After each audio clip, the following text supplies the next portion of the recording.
Hello everyone, this is again Saurabh Shyam and I welcome you all to my YouTube channel conceptual learning point. आज हम लोग start करने जा रहे हैं ML Agarwal class 9 compound interest exercise की तरफ बढ़ने से पहले मैं आपको समझाना चाहता हूं कि कंपाउंड इंटरेस्ट होता क्या है और इससे मैं आपको सिंपल इंटरेस्ट भी समझाऊंगा। ठीक है, तो चलिए पहले देखते हैं कि ये इंटरेस्ट क्या होता है। यहाँ पर देखिए क्या बोल रहा है interest. It is the additional money besides the original money paid by the borrower to the money lender which is bank, financial agency or individual in lieu of the money used by him। अगर मैं किसी से कोई भी पैसा या रुपया उधार लेता हूँ और उसके अगेंस्ट में मुझे कुछ ब्याज देना पड़ता है, इस ब्याज को हम लोग बोलते हैं इंटरेस्ट। अब ये दो तरीका का होता है, एक होता है सिंपल, एक होता है कंपाउंड। पहले कुछ टर्मिनोलॉजीज को हम लोग समझते हैं कि प्रिंसिपल क्या होता है। देखिए ध्यान से, प्रिंसिपल, द मनी बोरोड और the money lent is called the principal. Principal क्या होता है? जो पैसा हम उधार ले रहे हैं वो होता है principal. Amount, the sum of principal and the interest is called the amount. जितना पैसा हम लोग लिए हैं उस पर कुछ प्रतिशत ब्याज जोड़ करके जो टोटल अमाउंट हमको पे करना पड़ता है मनी लेंडर को, उसको हम लोग बोलते हैं अमाउंट। तो अमाउंट का फॉर्मूला क्या है? Principal plus interest. अब ये इंटरेस्ट कंपाउंड भी हो सकता है, सिंपल भी हो सकता है। Rate, it is the interest rate paid on principal for a specific period. जितना टाइम तक के लिए हम कोई पैसा को उधार लिए होंगे उस पर कितना रेट ऑफ इंटरेस्ट अप्लाई होगा उसको हम लोग बोलते हैं रेट। एग्जांपल 5% हो सकता है, 10% हो सकता है प्रति वर्ष, per annum. Clear? Time, it is the time for which the money is borrowed. कितना समय के लिए पैसा उधार लिया गया है। ठीक है, अच्छा, तो सबसे पहला होता है सिंपल इंटरेस्ट। सिंपल इंटरेस्ट क्या होता है? It is the interest calculated on the original money principal for any given time and rate. जितना पैसा उधार लिया गया है, सपोज करिए 1000 रुपया। अब ये 1000 रुपया पर ही पहला साल, दूसरा साल, तीसरा साल सेम रेट ऑफ इंटरेस्ट ही लगेगा इसी 1000 रुपया पर। ठीक है, इसका फॉर्मूला क्या होता है?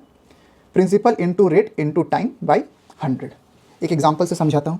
एग्जांपल, प्रिंसिपल है मेरा ₹1000, रेट है मेरा 10% पर एनम का और टाइम है मेरा 1 ईयर। तो सिंपल इंटरेस्ट क्या हो जाएगा? सिंपल इंटरेस्ट हो जाएगा 1000 इंटू 10 इंटू 1 बाई 100। 0 से 0 कैंसिल आउट हो गया, 0 से 0 कैंसिल आउट हो गया। ठीक है, तो कितना आया? ₹100। ये मेरा क्या आया? ये आया सिंपल इंटरेस्ट। तो हमको अमाउंट, टोटल अमाउंट कितना पे करना पड़ेगा? Principal plus SI which is equals to 1000 plus 100 rupees is equals to ₹1100। ठीक है, अगर ये 2 साल होता तो हमको इसको दुगना देना पड़ता। अगर ये 3 साल के लिए पैसा लिए होते तो इंटू 3 दैट मीन्स 300 देना पड़ता। लेकिन कंपाउंड इंटरेस्ट में ऐसा नहीं होता है। कंपाउंड इंटरेस्ट में पहला साल जितना अमाउंट हुआ 1100, अब दूसरा साल इस 1100 पर ब्याज देना पड़ेगा। दैट मीन्स ये जो अमाउंट है पहला साल का वो दूसरा साल के लिए प्रिंसिपल बन जाएगा। देखिए, compound interest is when interest is earned not only on the original amount invested but also the interest that has already been earned. जो इंटरेस्ट हम लोग फर्स्ट ईयर में दिए हैं वो टोटल अमाउंट सेकेंड ईयर का प्रिंसिपल बन जाएगा कंपाउंड इंटरेस्ट पर। ठीक है, तो कंपाउंड इंटरेस्ट का फॉर्मूला क्या होता है? कंपाउंड इंटरेस्ट का फॉर्मूला होता है P into 1 plus R by 100 to the power N, where N is the time period, R is the rate of interest and P is the principal, A is the amount. चलिए देखिए, suppose कीजिए principal है मेरा 1000, 1 plus rate ले लीजिए 10, divide by sine होगा यहाँ पर, डिवाइड बाई 100 एक साल के लिए इज इक्वल्स टू 0 से 0 कैंसिल आउट हो गया। देखिए 1000 इंटू, यहाँ 1 के नीचे कुछ नहीं, डैट मीन्स 1 के नीचे डिनोमीटर में क्या है? 1 है। 1 10 ज़ा 10 और 10 प्लस 1 11 बाई 100। ठीक है, ये पूरा क्या है? ये है रुपीज़। क्लियर?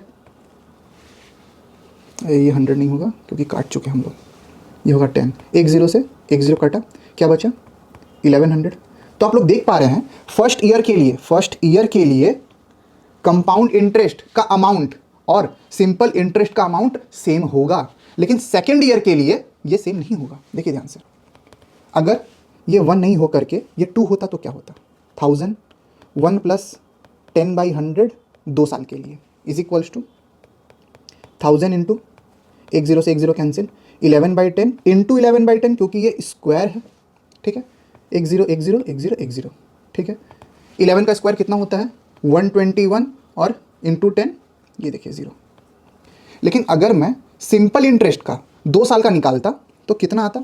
ये हो जाता इंटू 2।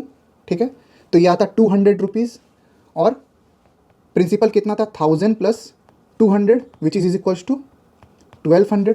अब देखिए 2 साल के लिए टोटल अमाउंट हमको कितना देना पड़ता 1200 रुपये 1200, लेकिन यहाँ पर कंपाउंड इंटरेस्ट 2 साल पर अमाउंट कितना देना पड़ा 1210 रुपया। That means compound interest is always greater then simple interest. 10 रुपया एक्स्ट्रा देना पड़ा, मतलब 210 रुपया हमको कंपाउंड इंटरेस्ट देना पड़ा। वहीं सिंपल इंटरेस्ट कितना देना पड़ा 200 रुपया। क्लियर। चलिए अब कुछ नोट करने का बात है। Obviously if the rate of interest per annum is 10% and if the interest is compounded semi annually, ठीक है, अगर rate of interest semi annually बोला, क्या बोला सेमी एनुअली, तो रेट ऑफ इंटरेस्ट को हम लोग 2 से डिवाइड कर देंगे। क्लियर। अगर यहीं पर क्वार्टरली बोलता तो रेट ऑफ इंटरेस्ट क्या हो जाता डिवाइड बाई 4, क्वार्टर मतलब 1/4, ठीक है। तो अगर 10% एनुअली तो आधा साल के लिए अगर मैं पैसा लिया हूं तो मुझे कंपाउंड इंटरेस्ट कितना देना होगा, कितना रेट पर देना होगा, मुझे 5% पर देना होगा। दैट इज 10% था, डिवाइड बाई 2 कर देंगे क्योंकि सेमी एनुअली बोला गया है, तो ये हो जाएगा 5%। और अगर क्वार्टरली बोलता तो 10% का 1/4 भाग, दैट मीन्स 3 महीना के लिए अगर मैं इंटरेस्ट लेता तो कितना रेट के हिसाब से मुझे इंटरेस्ट पे करना पड़ता 2.5% के हिसाब से मुझे इंटरेस्ट पे करना पड़ता। क्लियर है। अच्छा अब देखिए ध्यान से, A is equals to P into 1 plus R by 100 to the power N, ये होता है अमाउंट का फॉर्मूला। और सी आई का फॉर्मूला क्या होता है, सी आई का फॉर्मूला होता है P into 1 plus R by 100 का power N minus P, principal को तो माइनस करना पड़ेगा, ये हुआ अमाउंट, अमाउंट माइनस प्रिंसिपल क्या देता है हमको, देता है कंपाउंड इंटरेस्ट। तो पी कॉमन चला जाएगा तो यहाँ हो जाएगा 1, वही तो लिखा हुआ यहाँ पर देखिए ध्यान से, इज इक्वल टू पी हो गया कॉमन 1 प्लस आर बाई 100 का पावर एन माइनस 1, क्योंकि पी कॉमन ले चुके हैं। ठीक है। अच्छा, when the rate of interest for successive fixed period are R1%, R2% and R3%, then the amount is given by. अब देखिए यहाँ पर बोला है कि 3 साल है, 3 ईयर्स। पहला साल का रेट ऑफ इंटरेस्ट सपोज कीजिए 10% है, दूसरा साल का रेट ऑफ इंटरेस्ट 12% है, और तीसरा साल में वो ले रहा है 14%। ठीक है। तो यहाँ पर रेट ऑफ इंटरेस्ट हर साल के लिए अलग अलग है, तो इस कारण हम लोग अलग अलग कंपाउंड इसको करेंगे। देखिए पावर में कुछ नहीं, डेट मीन्स 1 है, पावर में कुछ नहीं, डेट मीन्स 1 है, पावर में कुछ नहीं, डेट मीन्स 1 है। कितना पावर हुआ 1 2 3, ये हो गया 3 साल।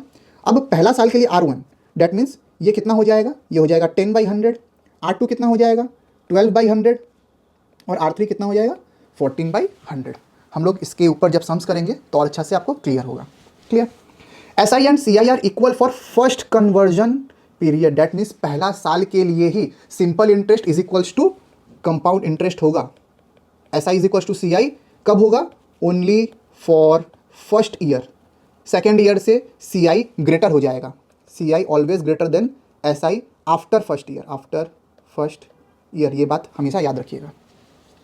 CI of second conversion period is more than CI of first conversion period, and CI of second conversion period minus CI of first conversion period is equal to SI on the interest of the first conversion period. अगर मैं CI दूसरे साल का निकालूंगा और पहला साल का CI को दूसरे साल का CI से माइनस कर दूंगा तो मुझे क्या ऑब्टेन होगा, मुझे सिंपल इंटरेस्ट ऑब्टेन होगा। Clear. CI for nth conversion period क्या होगा, amount after nth conversion period minus amount after n-1 conversion period. इसको मैं बहुत अच्छा से सम्स के थ्रू मैं समझाऊंगा आप लोगों को। अच्छा अब आ जाता हूं, मैं बात करता हूं कि अगर ईयर का बात आएगा, ठीक है, सपोज कीजिए when the total time is not complete number, 3 साल 4 महीना, ठीक है, या 6 साल 10 महीना, तो इसका कंपाउंड इंटरेस्ट कैसे निकालेंगे। We consider simple interest for the last partial period, for example if the time is 2 year 5 months, ठीक है। अच्छा 2 साल के लिए तो हम लोग सब कुछ सेम रेट ऑफ इंटरेस्ट वगैरह सब कुछ करेंगे। तो देखिए ध्यान से, P into 1 plus R by 100 2 साल के लिए, लेकिन जो 5 महीना बचा ये कहाँ पर एडजस्ट होगा, ये एडजस्ट होगा रेट के साथ में। ठीक है। अभी मैं थोड़ा देर पहले समझाया था, अगर सेमी एनुअली कंपाउंड के लिए बोला या क्वार्टरली कंपाउंडेड बोला, तो यहाँ पर मंथ वाइज कंपाउंडेड बोलेगा तो कैसे हम लोग सॉल्व करेंगे। ठीक है। इनटू अब बच गया है 2 साल का तो मैं निकाल लिया, अब बच गया 5 महीना का। 5 महीना को अगर हम ईयर में कन्वर्ट करेंगे तो डिवाइड बाई 12 करना होता है, तो इसका फॉर्मूला बन जाएगा 1 प्लस रिमेनिंग मंथ को हम लोग ईयर में कन्वर्ट करेंगे 1 साल का, इंटू आर बाई 100। और यहाँ पर कुछ नहीं, डेट मीन्स 1 साल का बात कर रहे हैं। इस 1 साल में सिर्फ 5 महीना तक ही हमको इंटरेस्ट देना था, इस कारण ये रेट के साथ में मल्टीप्लाई होगा। क्लियर। चलिए आशा करता हूँ आप लोगों को कंपाउंड इंटरेस्ट और सिंपल इंटरेस्ट समझ में आया होगा, इन दोनों का डिफरेंस समझ में आया होगा। अब और भी कुछ हम लोग सीखेंगे सम्स करते हुए, ठीक है। अगर वीडियो पसंद आई हो तो वीडियो को लाइक करें, चैनल को सब्सक्राइब करें। मिलते हैं आपसे अगले लेक्चर में, तब तक के लिए बने रहें। Thank you.